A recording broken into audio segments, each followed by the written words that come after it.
There are rules in football, written rules, published rules, rules that every player, every team, every nation agrees to follow when they choose to compete under FIFA's authority. These are not suggestions. They are not guidelines open to creative interpretation. They are the rules. And one of those rules, one of the clearest, most unambiguous rules in FIFA's Disciplinary Code, states that a player who receives a red card for violent conduct must serve a minimum ban of 3 matches. Not 2, not 1, 3. It does not matter how famous the player is. It does not matter how many caps they have earned. It does not matter how important their presence is to their country's World Cup campaign. 3 matches. That is the rule. And then Cristiano Ronaldo received a red card for violent conduct, and FIFA decided the rule did not apply. I am MB. This is House of MB. And today, we are going inside one of the most controversial disciplinary decisions FIFA has made in recent memory. A decision that prompted multiple nations to begin exploring legal action against FIFA itself. A decision that drew comparisons to almost identical special treatment given to Lionel Messi months earlier. And a decision that raises questions about whether FIFA's rules mean anything at all when the player involved is one of the biggest names in the history of the sport. Let us start with exactly what happened, because the facts of this case are not in dispute. On November 13th, 2025, Portugal played the Republic of Ireland in a World Cup 2026 qualifying match in Dublin. Portugal were trailing 2-0. Ronaldo was frustrated. In the 60-something minute of the match, Ronaldo drove his elbow into the back of Irish defender Dara O'Shea. The match referee initially issued a yellow card. But VAR, the video assistant referee system, the technology FIFA itself introduced specifically to catch exactly this kind of incident that might be missed in real time, reviewed the challenge. VAR confirmed what the video clearly showed.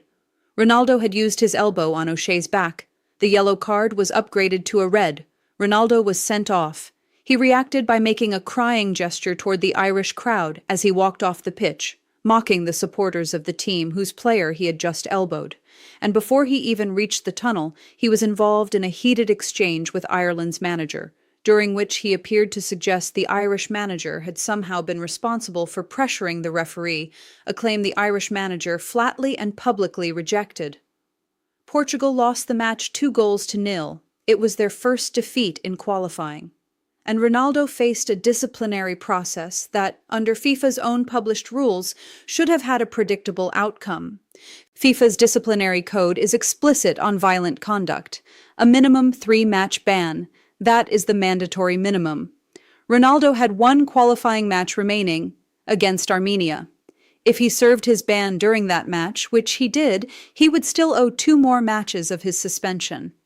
And with Portugal's only remaining official match before the World Cup being that final qualifier, those 2 remaining matches of his ban would carry over into the World Cup itself, meaning Ronaldo would be suspended for Portugal's first 2 group stage matches at the tournament. For a player who had publicly stated his desire to play at a 6th World Cup, for a country whose entire tournament campaign was, in the view of many, built significantly around Ronaldo's presence, this was a significant consequence. A consequence that the rules, FIFA's own published rules, clearly mandated. And then FIFA's disciplinary committee issued its decision. Ronaldo would serve the 1 match he had already missed against Armenia. The remaining 2 matches of his 3-match ban were suspended, placed on probation for 1 year. In other words, Ronaldo would not serve the additional 2 matches he owed. He would be free to play in all of Portugal's World Cup group stage matches. The reaction from the football world was immediate and fierce. Multiple nations that were in the same World Cup as Portugal, or that could potentially face Portugal in the knockout stages, began exploring whether they had legal grounds to challenge FIFA's decision through the Court of Arbitration for Sport, the independent body that handles appeals against decisions made by international sports organizations. Legal experts who spoke to various news organizations described the potential legal challenge as unprecedented, a group of nations exploring whether they could force FIFA to reinstate a disciplinary ban that FIFA itself had effectively waived.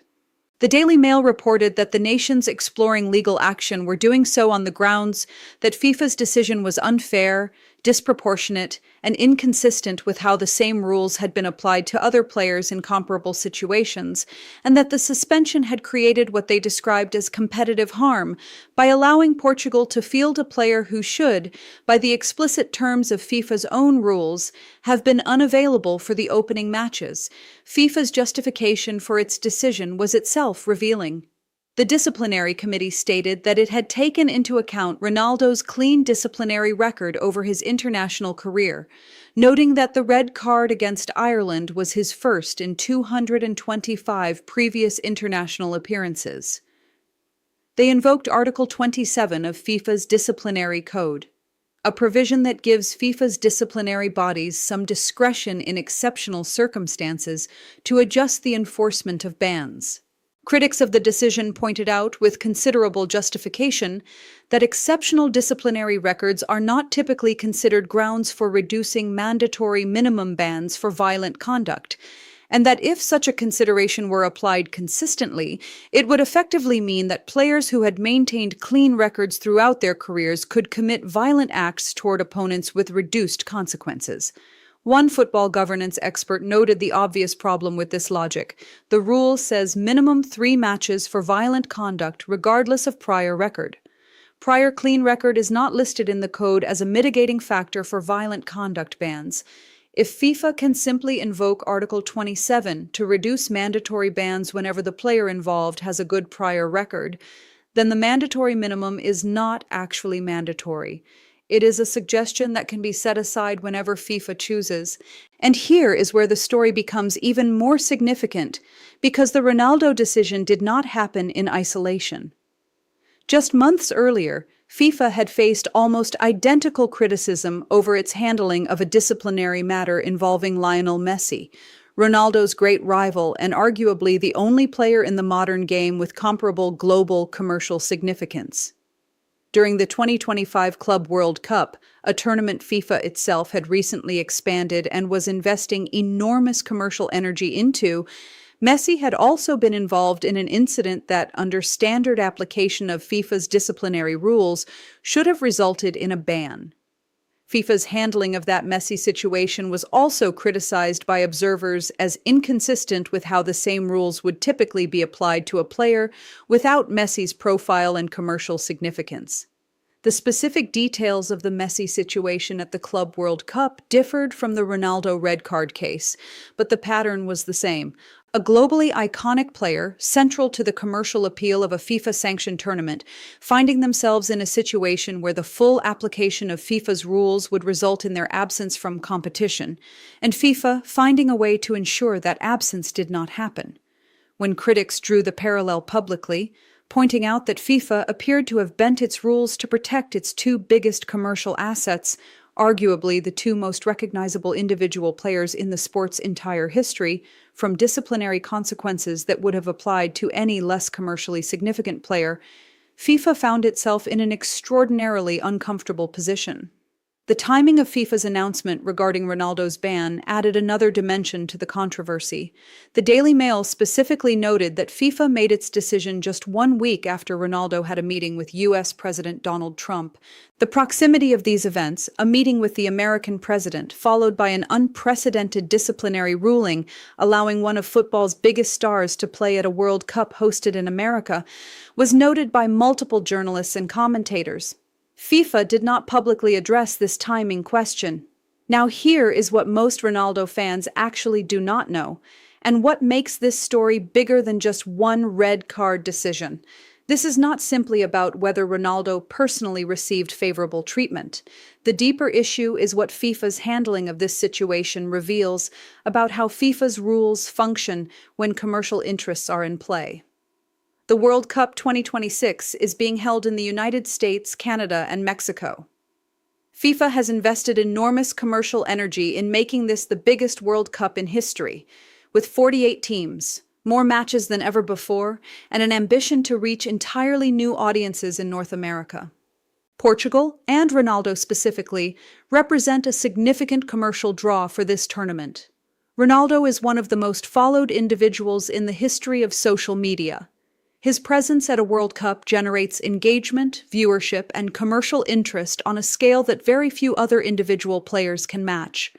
A World Cup in which Ronaldo is suspended for the opening matches, unavailable for the games that generate the most attention as fans worldwide tune in for the first time, is, from a pure commercial standpoint, a less valuable product for FIFA than a World Cup in which Ronaldo plays from the start.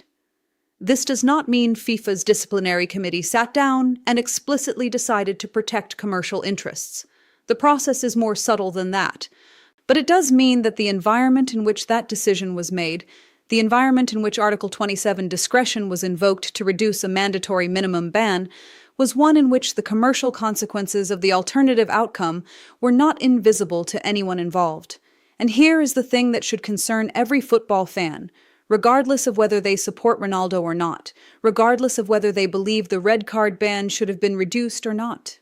If FIFA's published rules can be set aside through the invocation of discretionary provisions whenever the player involved is commercially significant enough, then FIFA's rules do not apply equally to everyone. They apply equally to everyone who is not important enough to FIFA's commercial interests for an exception to be made. That is not a rule of law. That is a rule of commerce.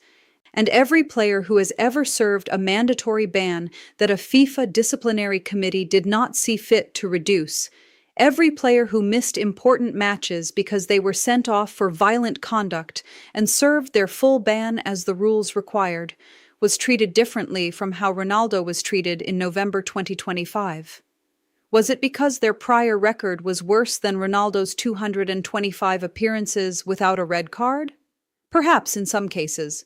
But in many cases, those players simply were not Cristiano Ronaldo.